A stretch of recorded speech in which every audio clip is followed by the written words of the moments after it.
सोचो, एक ऐसी कंपनी जो छोटी सी जगह से चली थी और आज पूरी दुनिया में अपने स्टील के पाइप्स सेल करती है। यूएसए से लेकर जर्मनी तक रेलवे, ऑयल एंड गैस और फार्मास्यूटिकल जैसे बड़े सेक्टर्स के लिए ये कंपनी अपने ट्यूब्स बनाने का काम करती है। नाम है स्क्वाडा ट्यूब्स लिमिटेड। ये कंपनी अपना आईपीओ लेकर इंडियन स्टॉक मार्केट में आ रही है। क्या ये कंपनी मल्टीबैगर बनेगी, जानेंगे हम इस वीडियो में इस कंपनी की पूरी डिटेल्स। कंपनी प्रोफाइल जानेंगे, फाइनेंशियल जानेंगे, वैल्यूएशंस जानेंगे, साथ में जानेंगे जीएमपी और फिर जानेंगे कि आईपीओ में निवेश करना चाहिए या नहीं करना चाहिए। नमस्कार दोस्तों, मेरा नाम राजेंद्र सिंह गौड़ और आप देखना शुरू कर चुके हैं एसएमबीआई फाइनेंशियल का यूट्यूब चैनल, जहां हम हमेशा स्टॉक मार्केट से रिलेटेड खबरों पर बात करते हैं और साथ ही साथ आईपीओ को बहुत ही आसान और सरल भाषा में आपके लिए डिस्क्राइब करने की कोशिश करते हैं। स्क्वाडा ट्यूब्स लिमिटेड 2008 में एस्टेब्लिश हुई कंपनी जो मेनली स्टेनलेस स्टील ट्यूब्स और पाइप बनाने का काम करती है। इनके प्रोडक्ट को दो कैटेगरी में डिवाइड किया जा सकता है, सीमलेस ट्यूब्स और वेल्डेड ट्यूब्स या पाइप। इन सभी पाइप्स को 5 अलग अलग कैटेगरीज में डिवाइड किया गया है, जिसमें stainless steel seamless pipe, stainless steel seamless tubes, stainless still U shaped seamless tube, stainless steel instrumentation tubes, stainless steel welded tubes and you tubes. अब एक बार हम इसके प्रोडक्ट और कस्टमर्स की बात करते हैं।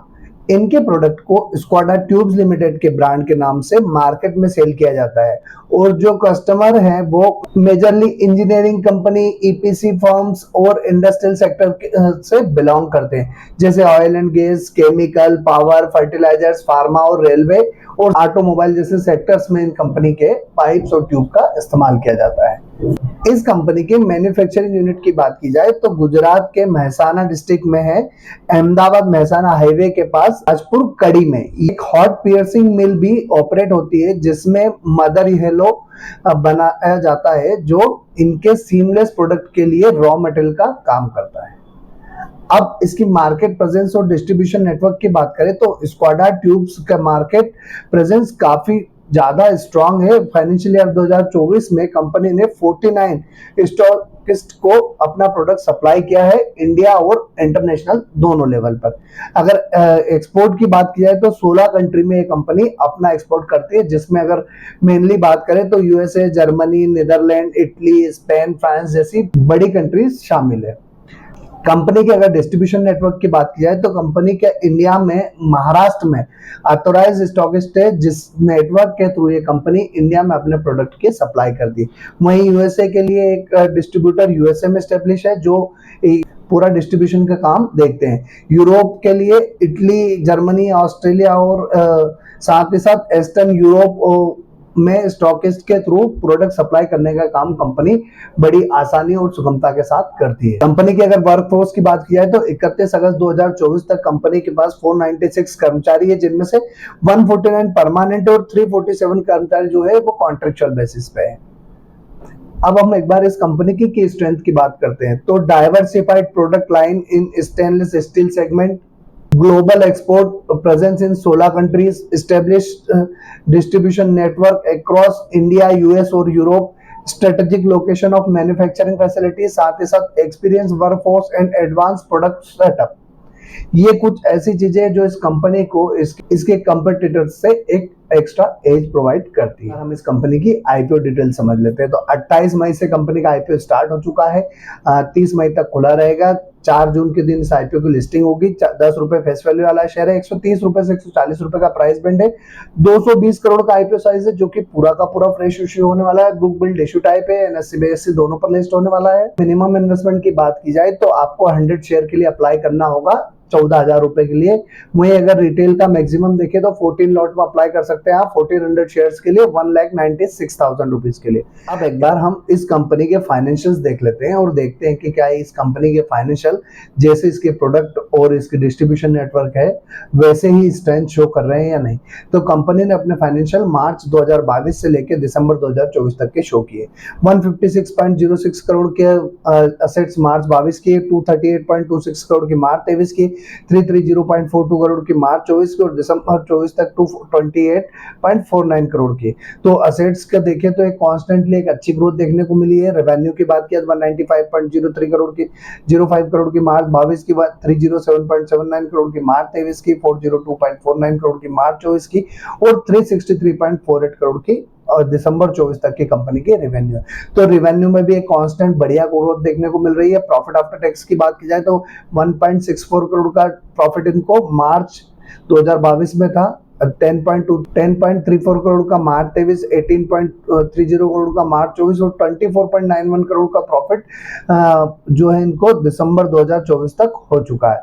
नेटवर्थ की बात करें 34.98 करोड़ की मार्च 22 की, 45.31 करोड़ की मार्च 23 की, 63.61 करोड़ की, 143.55 करोड़ की जो है दिसंबर 24 तक की इनकी नेटवर्थ हो चुकी है। अब रिजर्व सरप्लस की बात की जाए तो 33 करोड़ का रिजर्व जो मार्च 22 में था वो बढ़कर 99.35 करोड़ का रिजर्व 2024 दिसंबर तक हो चुका है। बोरोइंग की बात करें तो 109 करोड़ से बढ़ के इनकी बोरोइंग 202.16 करोड़ की हो गई है। लास्ट क्वार्टर मार्च 24 में 202.66 थी जो घट के 202.16 करोड़ की हो चुकी है। अब एक बार हम इस कंपनी की वैल्यूएशंस भी देख लेते हैं कि वैल्यूएशन वाइज कंपनी कैसी है। तो ROE 8.77% है, ROC 15.92% है, रिटर्न ऑन नेटवर्थ 28.77% है, पेट मार्जिन 4.58 का, प्राइस टू बुक वैल्यू 8.76 है, EPS प्री IPO 4.14 है, EPS पोस्ट IPO 5.54 है, पी रेशियो जो है 33.81 का है, पी रेशियो पोस्ट IPO जो है वो 25.25 हो जाएगा।